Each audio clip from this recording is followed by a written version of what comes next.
Today, we are going to practice using some basic restaurant vocabulary, while also practicing making polite requests using would like. Here is an example of making a polite request using would like. Here is a sentence. Mary wants the soup. There's nothing wrong with this sentence, but using want can sound a little direct or hard. Let's make it more indirect by using the softer phrase would like. Mary would, myriad like, she'd like, she would like, she'd like the soup. Mary'd like the soup. She'd like the soup. Let's make a yes-no question with this sentence. Would she like the soup? How would you answer no? No, she would. No, she would not. No, she wouldn't. No, she wouldn't like the soup. Let's say she wants the salad, but let's make it sound nicer using would like. So we don't say she wants the salad. We would say she would. She would like. She'd like the salad. She'd like the salad. She wouldn't like the soup. She'd like the salad. She wouldn't like the soup. She'd like the salad. Welcome to the Professor English podcast, where we don't just talk about English, we practice English. My name is Ryan, and I am your host. Today, we are going to practice English by practicing the difference between want and would like, while also practicing some A2 elementary level restaurant vocabulary. This is a listening and a speaking exercise, so if you want to improve your English listening, your English speaking, and your accuracy, while also improving your vocabulary, in other words, the whole enchilada, you have found the right video. There are no long explanations, just English practice. Practice listening and practice speaking. Before we begin, I just want to remind you that if you prefer some visual help with this exercise, you can always see the video version on my YouTube channel, Professor English ESL Class. Now, let's dive in and start practicing English. Here is a situation. The waiter comes and asks Mike, "What want for starters?" What want for starters? How will you make a question with those words? What? What do you want? What do you want for starters? What do you want? What do you want for starters? This question is fine grammatically, but it sounds a little impolite, especially in this situation. It would be better to make this question using would like. How can you ask the same question using would like? What? What you would like? What would you? What would you? What would you like? What would you like for starters? Mike answers, "I want some bread." This sentence is grammatically correct, but it does not sound very nice. Let's change it using would like. I would like, I'd like some bread. I'd like some bread. Here's another situation. The waitress comes to Mark and John's table. She asks, "What you want for main course?" How would you make a question with those words? What you want for main course? What? What do you? What do you want? What do you want for a? What do you want for a? What do you want for a? What do you want for a? What do you want for a? What do you want for a? What do you want for a main course? What do you want for a main course?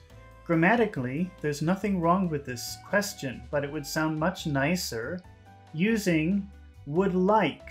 Let's make the same question with would like. What would like? What would you like? What would you? What would you? What would you? What would you like? What would you like for a? What would you like for a? What would you like for a? What would you like for a main course? What would you like for a main course? What would you like for a main course? Mark wants the spaghetti. He says, I want the spaghetti. Does that sentence sound nice or polite? How can he make it sound nicer? He could use would like. I would like. I'd like. I'd like the spaghetti. I'd like the spaghetti. Now, Mark orders for John. He says, John wants the sushi. He wants the sushi. But that doesn't sound very nice. Let's make it sound nicer. We are out in public, after all. We should try to sound a little bit more polite. He would like. He'd like. He'd like the sushi. He'd like the sushi.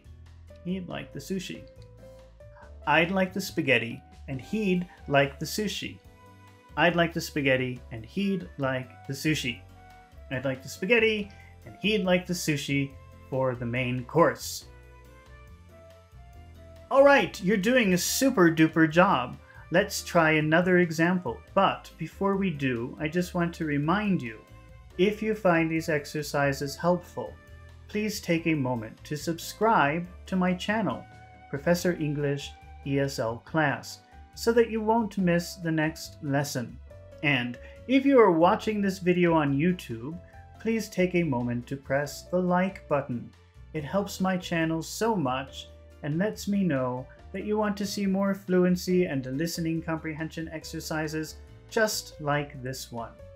Now, let's keep practicing English. Let's try another example. The waiter comes to the table and he wants to know what Mary and Lisa want for dessert. Let's make a what you want question. How do you make a question with those words? What you want. What you want for dessert. What? What do you? What do you want? What do you want for dessert? That wouldn't be very nice. Especially with that tone. What do you want for dessert? Let's make it sound nicer and more polite. Let's use would like. What would you like? What would you? What would you? What would you like? What would you like? What would you like for dessert? What would you like for dessert? Mary answers, I want the ice cream. Does this sound nice? Does it sound polite? No! We have to use would like so that we can sound nicer and softer. I would. I would like. I'd like. I'd like the ice cream. I'd like the ice cream. Now Mary orders for Lisa. Lisa wants the apple pie. She wants the apple pie. Does that sound nice? Does that sound polite? She wants the apple pie. Let's make it sound nicer. She would like. She'd like. She'd like. She'd like. She'd like. She'd like the apple pie. I'd like the ice cream, and she'd like the apple pie. I'd like the ice cream, and she'd like the apple pie for dessert. All right, you did an amazing job today, and you practiced some fantastic English. Congratulations, I knew you could do it. Remember that practice makes perfect, so you should repeat this exercise several times, not just so that you can remember how to use these words and phrases, but also to improve your listening and your speaking skills. It's been really fun practicing English with you today, and I hope to see you again real soon. So don't forget to subscribe to my channel, and don't forget to press the like button. See you in the next video with more interesting words and phrases.